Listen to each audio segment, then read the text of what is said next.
motif économique. En conférence de presse ce matin, ils soutiennent que le CDE n'a pas joué franc jeu. Ils n'ont plus que quelques heures avant leur déguerpissement du rond-point de Liberté 6. Les commerçants tabliers espèrent encore bénéficier d'un délai supplémentaire. Et puis le commissariat central de Touba en croisade contre la délinquance. Dans cette édition, la réaction du commissaire Bassirou Sarr sur le bilan de l'opération Sam Sunyou Karangé. Ce sont là les titres de développement dans un moment.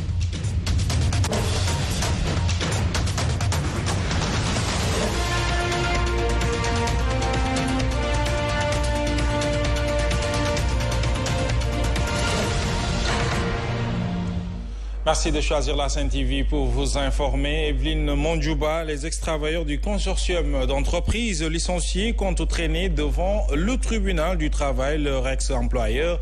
Ils contestent plutôt leur licenciement pour motif économique avancé par le CDE. Ces ex-travailleurs soutiennent que le CDE continue de mener ses activités et même procède à des recrutements.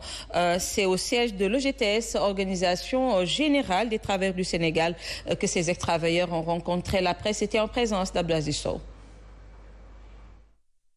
Licenciés pour motif économique, ces ex-travailleurs du consortium d'entreprises comptent saisir la justice pour non-respect de la loi. Pour évoquer un motif économique et que pour licencier, il faut d'abord s'adresser à des délégués du personnel.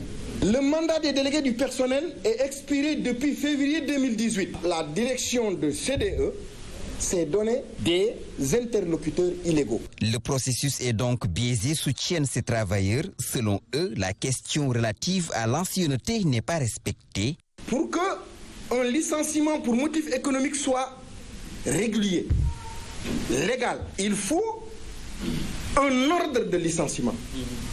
Les derniers à venir, ce sont ceux-là qui partent. C'est ce que prévoit la loi. Donc pourquoi laisser des gens qui sont recrutés il y a une semaine, il y a 2 ans, 3 ans, 4 ans, pour licencier des gens qui sont à 2 ans de la retraite, qui ont fait 20 ans de travail. 205 travailleurs licenciés. Pendant ce temps, des agents sont recrutés, soutiennent-ils. Un paradoxe qui, selon eux, remet en cause le motif évoqué. Un recrutement, 5 jours après, de contractuels et de journaliers, juste une semaine avant, de recruter des contractuels. Affiliés à la centrale syndicale OGTS, ces travailleurs dénoncent la manière dont l'indemnisation a été procédée. Dans le secteur de la santé, le cadre unitaire des syndicats de la santé va en grève les 25 et 26 février prochains. Cependant, Evelyne, le service minimum sera assuré dans certaines structures sanitaires pour ce deuxième plan d'action. Le cadre unitaire des syndicats de la santé en conférence de presse ce matin dénonce une mauvaise volonté du gouvernement à résoudre les problèmes du secteur. Il promet une mobilisation des travailleurs pour une issue heureuse. Compte rendu Fatmata Diop et Babacar Sow. Les travailleurs de la santé Romissa, une grève de 48 heures est prévue avec un service minimum. Ceci pour le respect des accords signés avec le gouvernement. Le 25 et le 26 sur l'ensemble du territoire national, nous allons observer un mot d'ordre de grève générale. Mais compte tenu du fait que nous sommes dans une situation où nous avons la sensibilité de certains coins ou secteurs, surtout au niveau des blocs opératoires, dans certaines structures, nous avons décidé, parce qu'un bloc opératoire, c'est une équipe. Pour chaque structure, on a mis en place un dispositif, en tout cas, pour les blocs d'urgence puissent fonctionner. Selon les syndicalistes, ce mot d'ordre de grève est lié à un manque de volonté de la part du gouvernement à gérer la question des travailleurs de la santé. Ceux qui ne peuvent pas quitter comme nous avons choisi de nous battre et de faire en sorte que les choses aillent de façon normale. Ça, c'est un point. L'autre point, c'est en rapport avec la gestion des structures hospitalières. Aujourd'hui, on peut nommer à n'importe qui à des postes de responsabilité dans notre secteur. Et à chaque fois qu'on interpelle les autorités du ministère, ils nous disent que ça relève du pouvoir discrétionnaire de l'autorité. Je dis, le pouvoir discrétionnaire est encadré. Le cadre unitaire des syndicats de la santé dénonce le déficit en personnel qualifié, mais également une mauvaise orientation budgétaire. Toutefois, ces travailleurs promettent de se donner tous les moyens nécessaires afin de faire aboutir leurs revendications. Ils n'ont plus que quelques heures avant l'arrivée des bulldozers et caterpillars. Evelyne, ces commerçants tabliers installés illégalement aux alentours du rond-point de Liberté 6 seront déguerpis cette nuit. Ce matin, au passage de notre équipe, certains s'affairaient autour de leurs bagages avant l'heure fatidique, tandis que d'autres essaient de tirer profit des derniers instants. Selon le préfet de Dakar, 80% de ces tabliers ont été dédommagés. Eux, ils estiment que le délai qu'on leur a donné est très court. À partir de ce soir, ils devront céder cet espace au chantier du bus Rapid Transit. Mamoudou Fofana. Liberté 6, en cette matinée ensoleillée, la circulation est dense. À côté, les marchands et tabliers, certains s'affairent autour de leur commerce.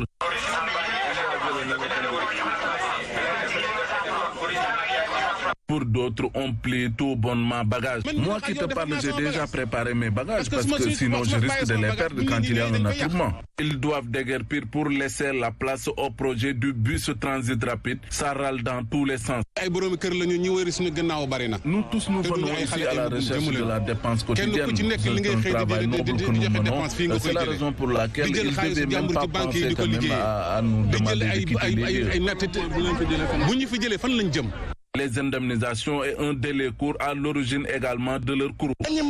Nous n'avons encore rien perçu. Les indemnisations, c'est du n'importe quoi. Ils nous ont donné un temps très court. Donc ce qui fait que, voilà, c'est la raison pour laquelle on ne sait plus sur quel pied danser. Ils devraient nous accorder plus de temps. Le déguerpissement démarre ce soir, mais ces commerçants sollicitent l'indulgence des autorités. Et puis, en plus bref, la gendarmerie nationale, notamment la brigade de recherche, peut enfin souffler. Et pour cause, un homme accusé de plusieurs infractions, dont le viol de 2 jeunes filles à Kermassar, s'était évadé le 16 février dernier des locaux de la section de recherche. Une évasion qui avait fini d'installer le malaise à la section de recherche. Eh bien, selon un communiqué de la division de la communication de la gendarmerie, l'individu en question a été appréhendé hier vers 23h grâce aux actions coordonnées entre la gendarmerie de Dakar et la gendarmerie de Saint-Louis. Il était en partance pour la Mauritanie par voie maritime avec une pirogue de fortune. Et nous parlons à présent de la ministre du Commerce, des petites et moyennes entreprises qui se prononce sur la hausse des prix de certaines denrées alimentaires. Assom Aminata Diatta reconnaît plutôt une tension pour certaines denrées. Il s'agit uniquement du riz et de l'huile dont la hausse des prix est causée selon elle par les rétrécissements de l'offre importée. Aminata Assom Diatta réfute la hausse déclarée sur les prix du gaz butane. C'était ce matin au cours d'un petit déjeuner de presse. C'était en présence de Nanko Bagayoko et Pauline Cham. L'huile, du riz et la probable hausse du prix du gaz butane planent sur le marché depuis quelques jours. Interrogé sur la situation, le ministre du Commerce, à l'occasion d'un déjeuner de presse, rassure. Ces problèmes d'approvisionnement sont réglés et que la tendance est bonne quant à une baisse des prix. Nous avons noté également que quand les produits importés ont un prix beaucoup plus élevé, nous écoulons beaucoup plus facilement nos produits locaux. Donc il y a quand même une réflexion à ce niveau. Pour le gaz, à ce jour, il n'y a pas de hausse. Ce sont des rumeurs, mais il n'y a pas de hausse.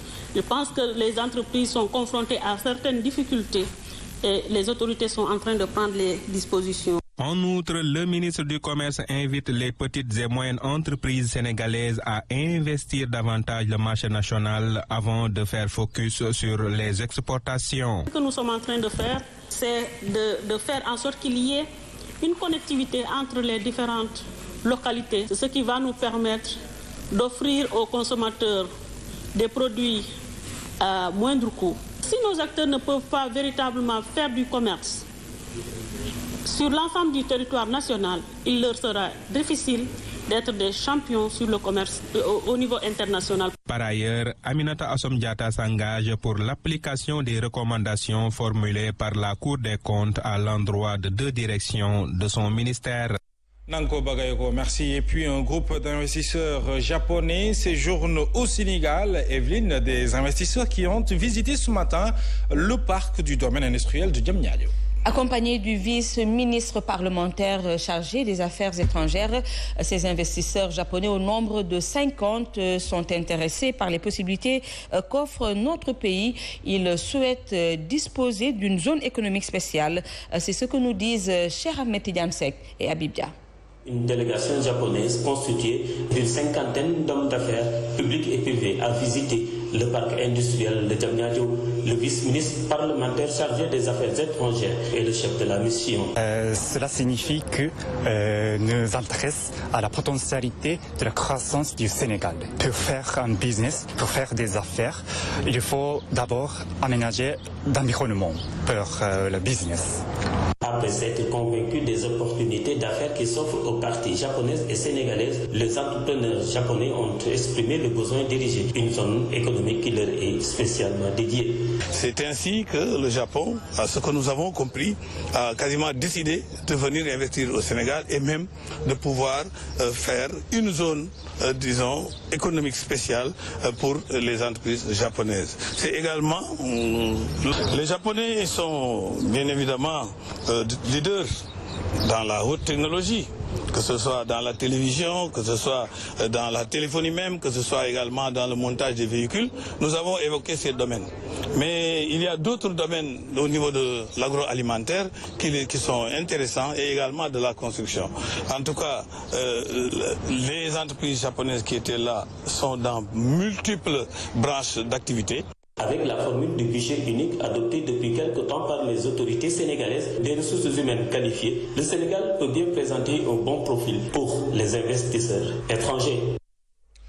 Ce 21 février est célébrée la Journée internationale de la langue maternelle, une occasion pour réfléchir sur l'introduction des langues maternelles dans le système éducatif. À cet effet, le ministère de l'Éducation nationale a convié ce matin différents acteurs à un panel. L'enjeu est de faciliter la mise en œuvre et le suivi de l'introduction des langues maternelles dans le système éducatif. Le ministère de l'Éducation nationale compte sur l'implication des collectivités locales. C'est ce que nous dit Aïcha Ning. Le monde littéraire a répondu présent en cette journée dédiée à la langue maternelle. Dr Massamba Gueye justifie l'importance du thème choisi. On s'est rendu compte qu'aujourd'hui, les frontières coloniales, qui sont des frontières installées, n'ont pas respecté la continuité culturelle de l'Afrique. Et en insistant sur la continuité territoriale et le caractère transfrontalier des langues, nous montrerons qu'avant d'être francophones, ils ont des langues qui les lient. Ces chercheurs à la formation doctorale revient sur l'utilisation des langues maternelles dans le système éducatif. Les langues nationales vont raccourcir le temps d'étude de l'élève. Parce qu'un élève qui arrive à 7 ans dans une classe de CI et qui doit découvrir une langue, en même temps découvrir des savoirs, va perdre du temps à acquérir des compétences linguistiques. Alors que si à partir de 7 ans, la langue maternelle que l'élève maîtrise est la langue dans laquelle il acquiert le savoir, il n'apprend que le savoir, il n'apprend pas forcément à découvrir une langue.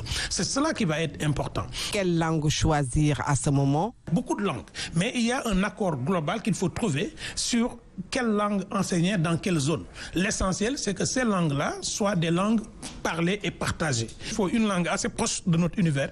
Et la question de quelle langue enseigner est une question résolue.